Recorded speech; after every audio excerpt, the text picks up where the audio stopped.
aqui, amém? Amém ou não amém? Fazer igual Universal, né? Amém ou não amém? Queridos, eu quero te dizer para você, foi a melhor escolha que você fez nesse dia. Foi de estar aqui nessa manhã, para ouvir a palavra de Deus, para compartilhar desse louvor maravilhoso da palavra. Porque eu quero dizer para você, talvez muitos desejaram estar aqui e não puderam estar. Mas vamos priorizar de verdade as oportunidades que Cristo, Ele nos dá, amém? Hoje é culto de missões, vamos estar, devia ser o culto da colheita também, né? Porque quando falamos de missões, falamos de almas, falamos de vida. E o que mais importa nessa vida, queridos, é viver uma vida, mas viver uma vida com Deus, amém? Viver uma vida realizando os propósitos de Deus, viver uma vida realizando a vontade de Deus. E nós vamos compartilhar lá em Atos 2, abre aí Atos 2, do 37 ao 41. Nós vamos meditar na palavra de Deus. É uma mensagem muito ouvida, eu tenho certeza que você já ouviu diversas vezes. Mas eu tenho certeza que Deus, Ele vai falar de você talvez de uma forma diferente. Depende da expectativa que você veio aqui nesta manhã. Porque tem pessoas muitas das vezes que ela vem para a casa de Deus, mas ela vem com obrigação, como se fosse: eu vou me livrar hoje porque o pastor, o diácono não vai me ver, então eu vou logo pela manhã e vou logo para a igreja, logo, e aí eu já estou livre. Não pense assim, queridos. Porque bom é viver uma vida na presença de Deus em todos os momentos, amém? Atos 2, no verso 37 ao 41, vamos lá, todos estão aí, ou já está ali na tela quente, né? Como diz o nosso pastor. Diz bem assim: as primeiras convenções, é o tema aqui, né? Ouvindo ele isto, afligiram-se em seu coração e perguntaram a Pedro e aos demais apóstolos: que faremos, irmãos? Constrangiu a palavra, né? Disse-lhe Pedro: arrependei-vos cada um de vós e seja batizado em nome de Jesus Cristo, para perdão dos pecados, e receberei o dom do Espírito Santo. Vem acompanhado do arrependimento. E a promessa diz a respeito de vós e os vossos filhos, e a todos os que estão longe, e a tantos quantos Deus, nosso Senhor, chamar. Com muitas outras palavras, dava testemunhos, e o advertia dizendo: salvai-vos dessa geração corrompida. No 41, pois que de bom grado receberam a palavra, foram batizados, e naquele dia acrescentaram-se quase 3.000 almas. O 41, vou repetir mais uma vez: e os que de bom grado receberam a sua palavra foram batizados. E aquele dia acrescentavam-se os números, ou seja, daqueles que serviam ao Senhor. Queridos, feche os teus olhos aí agora, em nome de Jesus. Aleluia, louvado seja Deus. Pai querido, muito obrigado por esse momento, por essa oportunidade, a qual o Senhor nos concede de estar aqui na tua casa e poder compartilhar mais uma manhã diante da tua presença. Deus, eu te louvo de todo o meu coração, e que assim a tua palavra fale aos nossos corações, em nome de Jesus, amém? Podemos assentar, em nome do Senhor Jesus.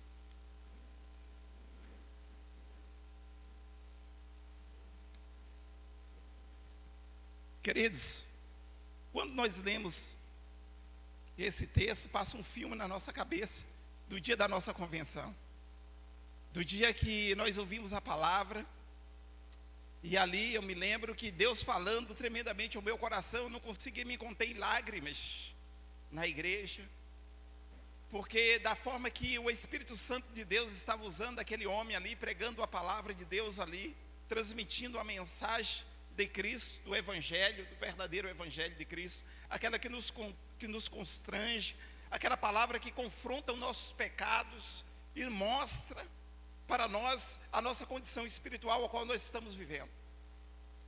E quando nós olhamos aqui, o dia de Pentecostes era 50 dias, uma festa que os judeus eles tinham depois da Páscoa, depois de 50 dias, tinha a festa das primícias, ou seja, da colheita ali, que é o dia de Pentecostes, onde ele se reunia vários povos de várias nações da terra. Tem depois a palavra aqui também cita, depois você dá uma olhada lá. E várias nações ali vinham ali para aquela festa para compartilhar aquele momento extraordinário ali daquela colheita maravilhosa, a qual Deus tinha abençoado a terra para que produzisse, e eles felizes ali iam agradecer a Deus, ou a festa das semanas, 50 dias ali depois da Páscoa. E proposital, Deus, nosso Deus é muito inteligente, não é, amados? A festa da colheita. Estava ali várias nações ali. E então, justamente naquele momento, claro, depois da ascensão do Senhor Jesus aos céus, ele diz: olha, fique em Jerusalém, como a gente já conhece, até do alto, sejais revestido de poder e tal, que era a descida do Espírito Santo, a promessa de Joel descendo sobre a igreja. E a Bíblia diz que quando desce o Espírito Santo ali, eles começam, os discípulos ali, falar em línguas, conforme a nação daqueles povos, e eles ficaram maravilhados, e outros blasfemavam, dizendo que era embriaguez, que eles estavam embriagados naquela hora do dia. Então, naquele momento, Pedro, cheio do Espírito Santo de ousadia, ele começa a discursar a palavra de Deus, a falar ali da palavra de Deus, das maravilhas ao qual o Senhor Jesus tinha feito na vida deles, que eles presenciaram aquele momento extraordinário com Cristo aqui nessa terra ainda, quando Jesus aqui estava. E eles viveram ali, vivenciaram, na verdade, momento extraordinário com Cristo, momento que mudaram completamente a sua vida, que marcou a sua vida. E Pedro ali dando discurso, dizer: olha, não é, nós não estamos, e ele começa a explicar, a falar ali no seu sermão ali, e o que me chama mais interessante é no capítulo ali, 35, 36, mas assim que ele diz: portanto, saiba com certeza de todo Israel, que esse Jesus a quem vos crucificaste, o fez Senhor, é Cristo. E naquele momento, aquela mensagem constrange muitas pessoas naquela multidão, e alguns deles chegam até a Pedro e diz: olha, o que nós devemos fazer? O que é que nós fazemos? Eles nem sabiam, porque ele tinha testemunho assim das maravilhas que Deus tinha feito, das coisas que Deus estava fazendo naquele momento.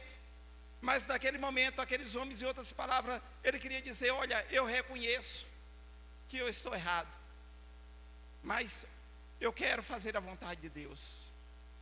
Por isso que ele diz: olha, arrependei-vos do vosso pecado. A primeira coisa que ele diz: olha, se arrependa. Arrependa dos seus pecados e produza fruto de arrependimento. Irmãos, é impossível uma igreja, uma pessoa que ela está na presença de Deus, que ela está vivendo o extraordinário de Deus, o sobrenatural de Deus na sua vida, ela querer conviver com o pecado, porque o pecado não faz mais parte da sua vida. Talvez seja um acidente, algo por uma falta de vigilância, pelo momento de fraqueza, e às vezes a pessoa vai e peca, sim. Mas o Espírito Santo de Deus, ele não nos deixa, ele não vai compactuar com a vida a qual eu estou vivendo, porque ele quer que nós possamos viver uma vida transformada, uma vida santa, uma vida em santidade com ele, porque nós estamos no processo. Enquanto nós vivemos no corpo do pecado, vamos estar sujeitos a pecar, vamos momento que nós vamos cair, sim, em momentos também que nós vamos nos levantarmos. Porque se você olhar todos os discípulos, todos os apóstolos de Moisés, dos grandes profetas, todos tiveram seu momento de fraqueza, todos tiveram seu momento de altos e baixos, momento que eles estavam com Deus, vivendo a presença de Deus, e momento que eles estavam fugindo também da presença de Deus. Mas, queridos, eu quero te dizer uma coisa, eu notei aqui algumas coisas, alguns sinais de uma igreja cheia do Espírito Santo de Deus no nosso tempo. Sinais de uma igreja cheia do Espírito Santo. É evidência. Porque quando nós passamos a viver, quando eu falo de igreja, queridos, eu não estou falando de 4 paredes. Eu estou falando do corpo de Cristo, da igreja, do Senhor Jesus. De uma igreja que ela prioriza, prioridades, eu estou falando, o reino dos céus. Eu estou falando de uma igreja que quando eles diziam que os discípulos, eles pregavam, eles perseveravam em quê? Na palavra. Um dos primeiros pontos que eu quero enfatizar aqui nesta manhã é de que uma igreja cheia do Espírito Santo, ela tem palavra. Queridos, não estou falando de igreja, 4 paredes, estou falando de você. Uma igreja cheia do Espírito Santo, ela tem a palavra. Olha só para Pedro, era o pastor da igreja, ele tinha que se posicionar. Mas todos ali, naquele momento, se olhasse para a capacidade de Pedro, talvez nenhuma. Porque ele disse que era indouto, era uma pessoa que não tinha muito conhecimento, querido, mas o conhecimento que ele tinha, ele vivenciou com Cristo, com a sua caminhada, com o seu aprendizado com Cristo, porque ele viveu a vida com Jesus aqui nessa terra e ele aprendeu, e naquele momento o Espírito Santo estava sobre a sua vida. Então, se você olhar Pedro, antes Pentecostes, depois Pentecostes, você vai ver a diferença da igreja, a ousadia da igreja. Uma igreja que não temia a perseguição, uma igreja que não temia a sua fala, uma igreja que não tinha medo de expor o seu pensamento.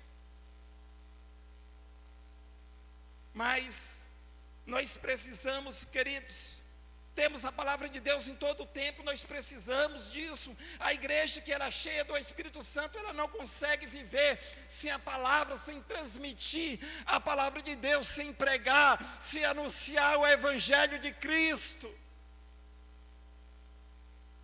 Porque ela não consegue viver, porque o Espírito que está nela o capacitou para isso.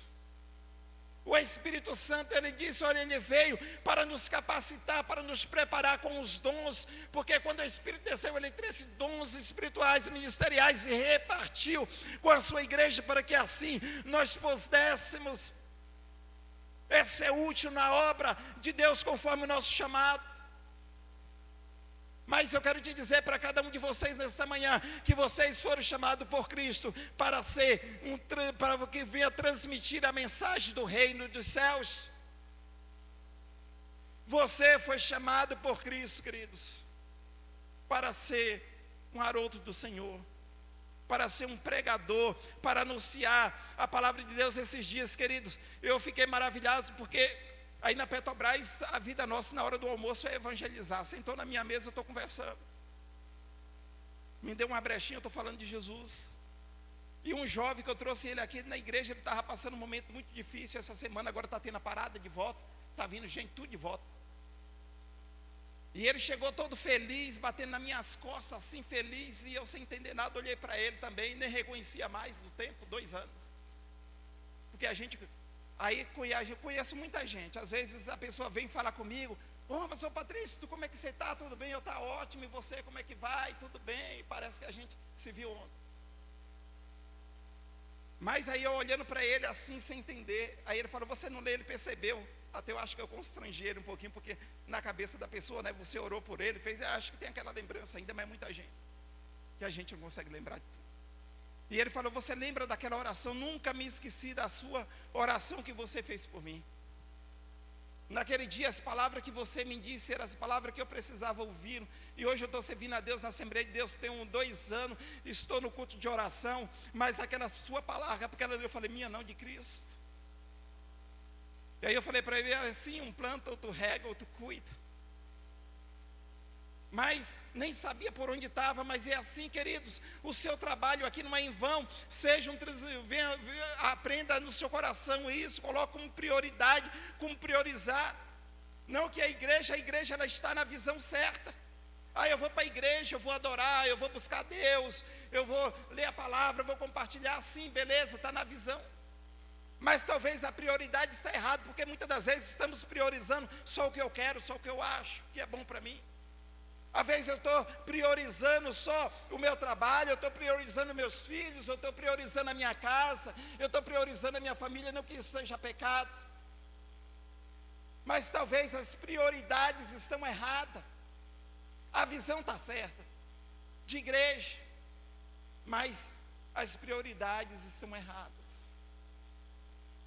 Querido, Jesus, ele deixa bem claro.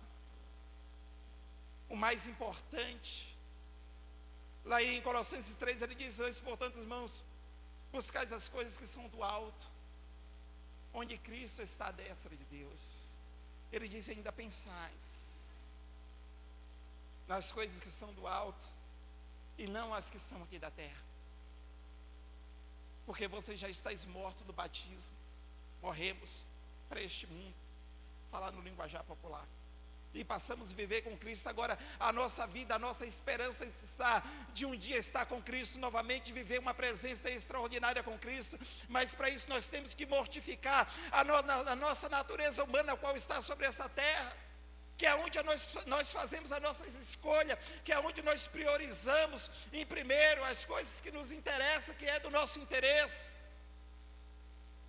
Mas quando você passar a priorizar o reino de Deus, é sinais de uma igreja que ela está cheia do Espírito Santo de Deus. Qual é a tua prioridade nesta manhã? Qual é a tua prioridade nesse dia? O que é que você tem priorizado e que você decidiu fazer e falar para Cristo: Senhor, não tem dia, irmãos, que eu sei que é difícil para a gente que trabalha, que ali de um lar, a gente tem que prover, provedor, a gente sai correndo nessa correria do dia a dia de trabalho, não tem tempo, às vezes você já está indo embora, volta, retorna de volta, e a gente chega nessa canseira, e às vezes a gente não tem um tempo assim, para priorizar mesmo na palavra. Mas em vez em quando, tem momento que eu vou falar com Deus, no meu secreto, e eu passo algumas horas ali com Deus, e Deus fala tanto comigo, e uma das coisas que mais que o Espírito fala comigo: olha, você deixou de fazer algo assim. Antigamente eu evangelizava bastante, lá principalmente na Bahia, a gente visava muito isso, a igreja lá, uma igreja que ela já faz isso natural, porque tem que ser priorizado por indivíduos, de pregar, de falar para as pessoas, de falar de Jesus. Não é um movimento na igreja, não é um movimento ali que a pastora faz só, de vamos evangelizar, vamos na casa de oração, vamos fazer isso, vamos fazer aquilo. Não, isso tem que ser algo pessoal, isso aí tem que estar no meu DNA, isso aí tem que estar nos meus interesses como prioridades do reino, porque tudo aqui nessa terra vai ficar, tudo isso aqui vai se passar em um dia, irmãos, e vamos estar na glória com o Senhor. Casa, eu sempre falo com os colegas: eu estou construindo uma casa, vou construir uma bela casa, já está perto de eu finalizar os acabamentos e algumas coisas, graças a Deus, Deus já me deu condições, eu não tenho tempo, mas é assim. Aí agora muitas das vezes a gente sai nessa correria: vou fazer isso, vou fazer aquilo. Mas, queridos, uma igreja cheia do Espírito Santo, ela prioriza a palavra de Deus acima de tudo, acima da sua vida, acima de tudo, tem que estar acima, no centro. A vontade de Deus, ela tem que estar no centro da tua vida, para que assim o Espírito Santo do Senhor, ele possa te conduzir ao centro da sua vontade. Porque precisamos viver a presença de Deus, queridos.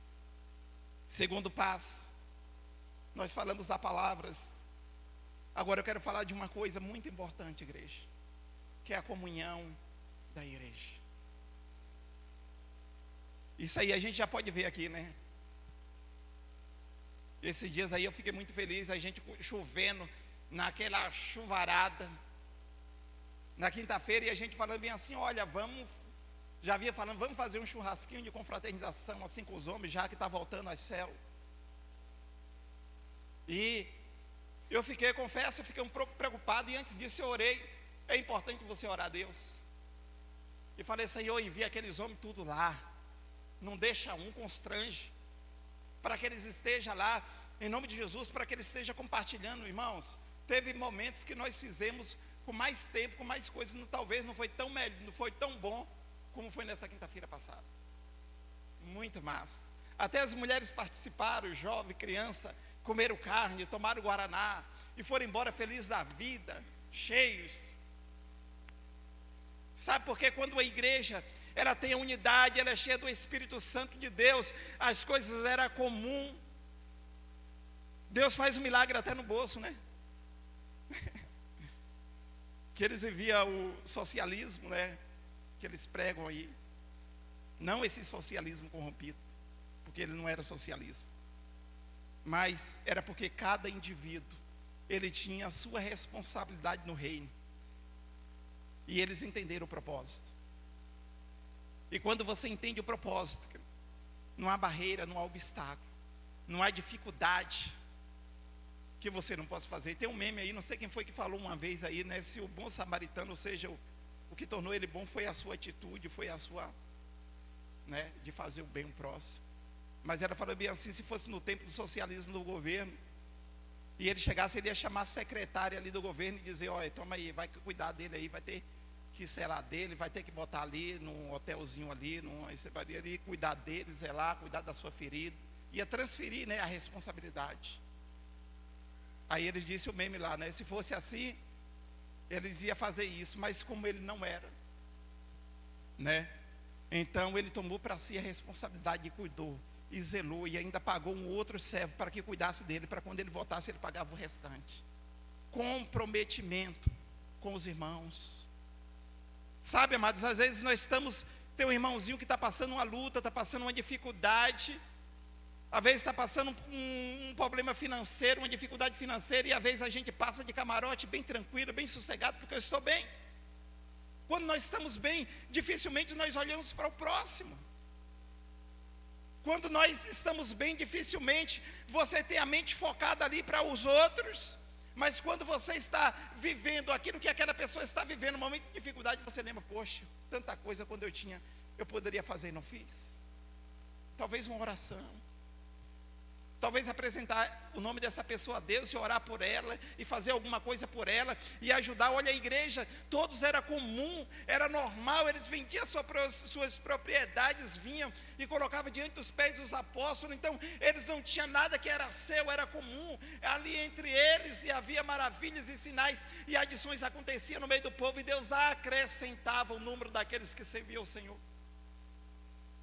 Quando a igreja pegar a visão, quando a igreja começar a ter a visão de reino, não de graça tudo você pode, a visão de reino, e você tiver uma visão, irmão, você vai ver o que Deus vai fazer, porque a Bíblia diz que os sinais e maravilhas o acompanhavam. Se eu perguntar para você quantas experiências, querido, se eu fosse falar de experiência que eu já tive com Deus, uma vez eu falei de algo que Deus fez na minha vida, e uma pessoa olhou para mim e falou, é verdade, pastor, será que acontece mesmo isso no dia de hoje? A descrença é tão grande, irmãos. Mas se Deus fez um milagre na vida de Tomé, que era descrente, imagine o que Ele pode fazer na vida daquele que crê. Eu quero dizer uma coisa para você, queridos, não duvide do sobrenatural de Deus. Não, queridos, continue buscando a presença do Senhor. Priorize a comunhão, o momento da unidade da igreja, seja ela nas células, seja ela nos cultos de rede, seja ela nas casas. Olha, mais de 3.000 almas se converteram, eles não tinham uma catedral, eles não tinham onde colocar aquelas pessoas, eles iam para a sinagoga, e lá eles buscavam, que nem no templo, quando Pedro João, ele cura ali, ora ali, aquele coxo ali que foi curado, a porta do templo chamado Formosa, Pedro João. Então, querido, era comum, porque o único lugar que eles tinham, eles se reuniam nas congregações. Aí depois das congregações eles iam para onde? Para as casas de oração, momento. Acabou aqui? Não. Acabou aqui na igreja, terminou o culto, todo mundo sai? Não. Você vê que uma igreja que ela é cheia do Espírito Santo, ela começa a priorizar a unidade, isso é natural da igreja, isso é normal. Você começar a ver aquele bolinho aqui, outro aqui, tem hora ali que eu falo com minha esposa, eu vou deixar você aí e vou embora. Porque terminou o culto, aí fala com uma, ainda senta com outra da célula, está conversando, e às vezes você está cansado, né, irmão? Quer ir meter o pé na pipa, como diz outro, aí para casa.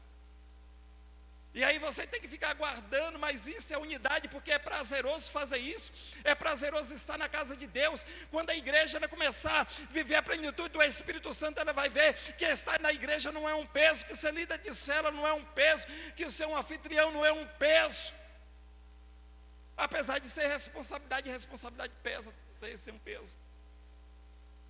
Mas, queridos, é natural. É isso que Cristo quer para a sua igreja. Uma igreja, meu querido, que priorize a palavra de Deus, que transmita a palavra de Deus a outras pessoas, que tenha comunhão. E a Bíblia diz que eles perseveravam no quê? Na oração. Uma igreja cheia do Espírito Santo é uma igreja que ora. Fala assim para teu irmão aí, você está orando? Pode falar, dá uma chacoalhadinha assim nele. E aí? Você está orando? Queridos, no momento da oração, é essencial para a vida de um cristão, ou seja, isso é um dever de todo cristão, cristão que não ora, que não busca a presença de Deus, que ele não se fortalece na palavra, que ele não se fortalece na comunhão, que ele não está em oração e comunhão. Ele não vai permanecer, ele vai viver uma vida morna, ele vai viver uma vida meia boca, como diz aí fora. Mas uma igreja que ora é uma igreja que acredita, que crê no sobrenatural de Deus. Porque quando o pastor Pedro estava preso lá no cárcere, e que o anjo entra e começa a abrir ali os cárceres e sai com ele, ele olhava, estava em êxtase, ele falava bem assim, meu Deus, o que é que está acontecendo? Será que eu estou tendo uma visão, que eu tenho um sonho? Eu acho que naquele momento ele beliscava ele mesmo, né? Se mordia para ver se era real o que ele estava vivendo, o que ele estava vendo. Mas era porque a igreja orava. É porque a igreja priorizava a oração, a igreja priorizava o culto de oração, a igreja priorizava as células, ela priorizava o momento nas casas. Saía da igreja, o povo estava sedento, faminto, mas eles iam para casa, e depois das casas onde eles se reuniam, eles iam para a sua casa. Então eles vinham do templo para a casa, e as casas de oração. E era extraordinário. Uma vez eu preguei aqui que a igreja primitiva era um modelo a ser seguido. E falei alguns tópicos de como ser uma igreja, modelo de Cristo. É uma igreja que abomina o pecado, irmãos. É uma igreja mesmo quando ela chega cansada, afadingada, que nem tem dia que eu chego em casa, eu quero vir para a igreja, eu falo, meu Deus, hoje eu quero descansar, o corpo diz, a carne diz, é uma luta, Paulo diz que é constante, e ele está ali, você quer ir para a igreja, aquela vontade do Espírito está dizendo, vai para a igreja, mas a carne está dizendo, não, fica, vai dormir, vai ver uma TV, fica aí no sofá um pouquinho, vai ver um vídeo. Mas aí, quem você estiver mais alimentando vai vencer. Você tem alimentado mais a carne, ou você tem alimentado o teu espírito? Meus amados, eu quero te dizer, priorize esse momento de oração.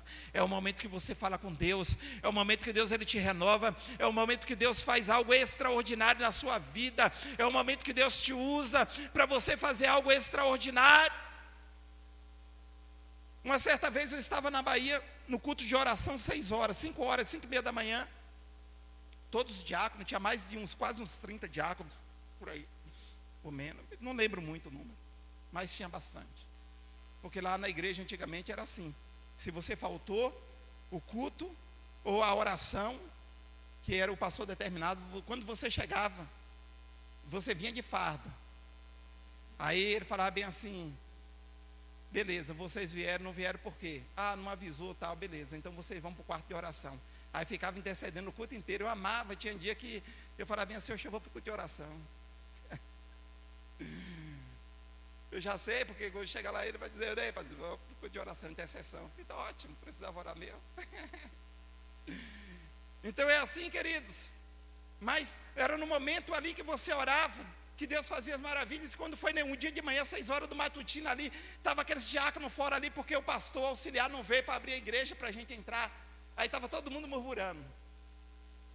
Estava eu e Eusébio, um homem que tem visão de Deus, Deus usa muito ele em profecia lá. E a gente conversando, falou, hoje ninguém vai pagar a prenda hoje, quem vai pagar é ele. Hoje eu quero ver se o pastor agora vai pegar ele. Olha a maldade, irmão. Porque quem falhou foi ele. Vamos ver se o pastor vai pegar ele, porque ele bota a gente lá na frente para ir orar. Vamos ver se ele vai pegar ele, o pastor auxiliar, e vai botar lá também, para orar na sala de oração. E a gente conversando ali com os irmãos, pensar que não saiu uma mulher desesperada de dentro de uma casa, apavorada, chega até mim, que eu, na frente da igreja do lado, me lembro como hoje, estava eu e o irmão do lado, uma irmã muito forte. E ela chegou e falou, irmão, faz alguma coisa por mim, que meu filho está morrendo. E desmaiou no meu braço, eu caí junto com ela, não aguentei um peso. Muito bem pesada ela. E naquele momento eu coloquei ela no chão, protegi a cabeça dela, para não bater a cabeça no chão.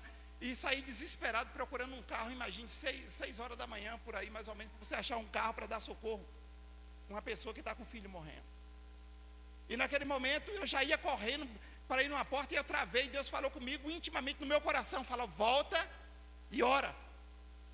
Aí eu chamei todos os irmãos, falei, amados, vamos ali orar, porque Deus falou comigo para a gente ir lá orar, vamos lá. E quando a gente chegou lá, na sala deles assim, estava o pai com a criança na mão, toda roxa, boca roxa, as unhas tudo roxas.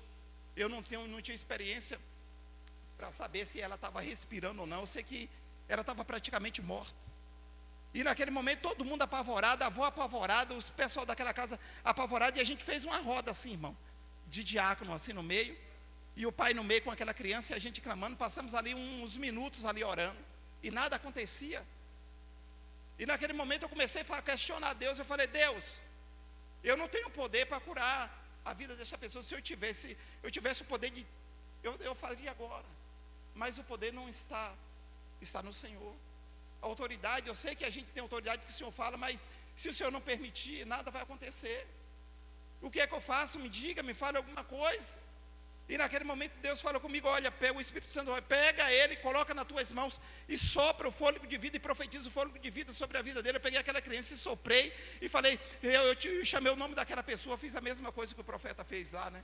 Veio logo na minha mente. E fiz a mesma coisa e soprei. Aquela criança levantou, acordou apavorada. A avó pegou da minha mão e saiu levando na rua e levou direto, correndo para o hospital. Quando chegou lá no hospital, o médico examinou a criança e falou, ele não tem nada, pode levar para casa. A família toda se converteu naquele dia. Família inteira. Estava na igreja, bem, buscando a Deus. Alguns já saíram, não está mais. Esse jovem, eu fiquei sabendo, há uns 4 anos atrás, ele veio a falecer, porque depois ele se desviou, não quis seguir o caminho e mataram, passou para a vida errada e mataram. Mas Deus fez algo extraordinário. Porque a Bíblia diz que o momento de oração, querido, é um momento, muitas das vezes você faz uma oração que você nem crê na oração que você está fazendo, muitas das vezes. Não é assim? Às vezes a gente quer algo de Deus e a gente está orando, está buscando ali, está jejuando, está lendo a Bíblia, vendo a evidência, tudo do que Deus está fazendo, que Deus fez, e a gente ainda fica descrente ainda. Será que vai acontecer? Irmãos, a fé é o firme fundamento e a base na vida do cristão. Você precisa crer que Deus, Ele é o mesmo ontem, hoje, é o lema da nossa igreja, e será eternamente, presente, passado e futuro. Ele é Deus. Independente da tua vida, do que você esteja vivendo, da forma que você está vivendo, não importa. Talvez você esteja passando um momento tão difícil da tua vida e você talvez esteja desesperado, mas eu quero dizer que o Senhor, Ele é a solução, porque Ele continua sendo o mesmo Deus.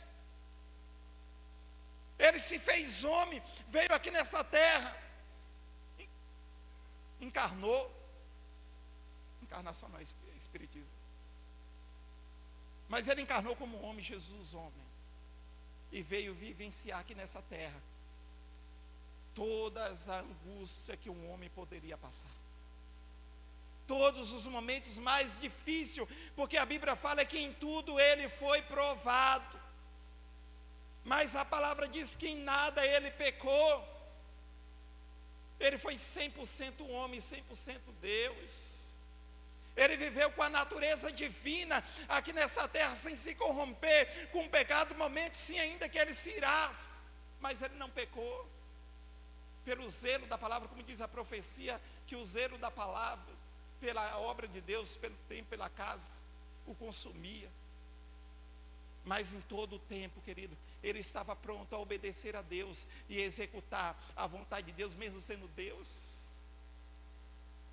Meu irmão, é momento de viver um momento extraordinário, porque quando a igreja, ela está vivendo uma igreja cheia do Espírito Santo, ela começa a viver o extraordinário, ela começa a viver as maravilhas, ela começa a viver os milagres, porque o próprio Espírito Santo vai testificando no coração, no teu coração, que Ele é Deus e que Ele pode fazer, Ele vai fazer o impossível na tua vida. Talvez você esteja passando momentos difícil, mas não importa, busque a Deus, busque, priorize como igreja, tudo que eu estou falando aqui, priorize, porque eles perseveravam na doutrina dos discípulos, dos apóstolos, ou seja, eles ouviam, eles priorizavam quando o pastor estava pregando as verdades da palavra de Deus, porque eles sabiam que era verdade,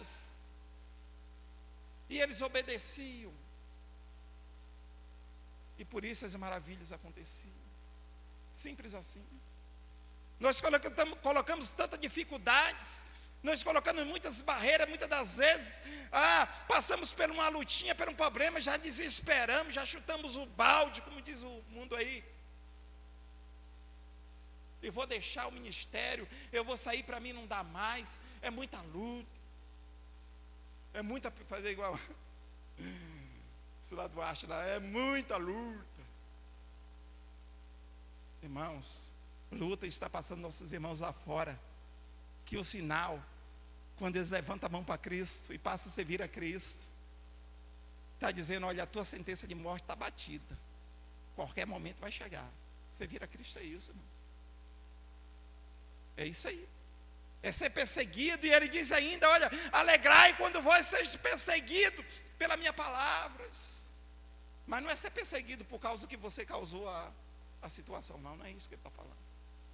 Mas quando você vai pregar, quando você vai falar do amor de Deus, e as pessoas se levantam, quantos já se levantaram comigo várias vezes, por estar evangelizando, agora só sou Deus, só você que tem Deus, né? Tem uns que falam bem assim, mas vocês falam como só se vocês têm Deus. Eu falei, não, Deus é para todos, quanto ao Senhor Jesus receber como Senhor e Salvador da sua vida, a oportunidade também é sua. Ele não faz acepção, mas eu fiz a minha escolha. A vida é feita de escolhas, eu fiz a minha escolha a servir a Cristo, a viver uma vida com Deus, a buscar a presença de Deus. É escolha, renúncia. As pessoas, elas não querem renunciar à sua vontade, elas não querem renunciar os seus prazeres, porque ela acha que o prazer do mundo é mais atraente, é mais vantajoso. O mundo engana, irmãos. E tem um versículo que ele diz bem assim no 40, com muitas outras palavras dava testemunho, e os advertia dizendo, salvai-vos dessa geração corrompida. Ô irmão, eu passei uns tempos aí fora viajando, que você não sabe, passei uns 2 meses sem congregar. Chegava tarde, não estava, onde eu estava era muito distante. Eu saía do emprego, tinha que andar 1h30 de carro para poder chegar no alojamento. Chegava lá, era 9 horas quase, 8 horas. E todo dia tinha que fazer, acordava 5 horas da manhã para chegar no horário. E você ouvindo aquela ladainha o dia inteiro de palavras que não são para edificação. Você sabe a peãozada como é, né? Se você vai na mesa, senta na mesa para almoçar, você não vai mandar os outros saírem. O cara é livre. E falava várias pornografias, um bocado de coisa, só falava coisas ruins, irmão. Jesus Cristo do céu. Aí você chega em casa, quando chega você está no alojamento com um bocado de piazada junto, tudo falando a mesma coisa. Eu falava, Deus, quanto é bom poder estar na tua casa. Aí nós desejamos muito estar na presença de Deus, estar num momento como esse, priorizando um momento desse. Sabe por quê, queridos? Porque quando nós priorizamos o reino, aí estamos no propósito certo. Aí nós fizemos a nossa escolha certa. Aí a nossa visão está certa, está alinhada com o propósito. Aí a nossa visão, queridos, está alinhada com as nossas prioridades, porque a minha prioridade é o reino. Eu vivo para o reino, eu vivo a prioridade do reino. Porque, como eu disse no começo, bom é estarmos aqui para adorar a Deus e viver a presença dEle, viver a presença do Espírito Santo. Está vivendo uma vida com Deus, está vivendo uma vida na presença de Deus, viver o extraordinário de Deus e poder fazer que nem os cristãos da Antioquia, que eles viam, olhavam e viam o testemunho falando: olha, vocês são cristãos, parecido com Cristo, pequenos cristos. Sabe quando as pessoas olham para você e você é cristão, não é? Nossa, eu vi que você é diferente. Uma vez uma mulher falou para mim, uma palestrante, eu estava palestrando em um curso na Petrobras. Antigamente eles botavam uma mesa assim recheada, né, de tudo. Aí aquela peãozada ficava ali, quando dava umas 10h30, era o dia inteiro de palestra. A galera estava com fome, imagina, umas 10h30 já, doido para devorar aquela comida ali. E pior que eles colocavam ainda no cenário que a gente ficava vendo, era pior ainda. A gente ficava aqui naquela palestra e olhando para aquele salgado ali, doido para acabar ali, acabar com aquilo.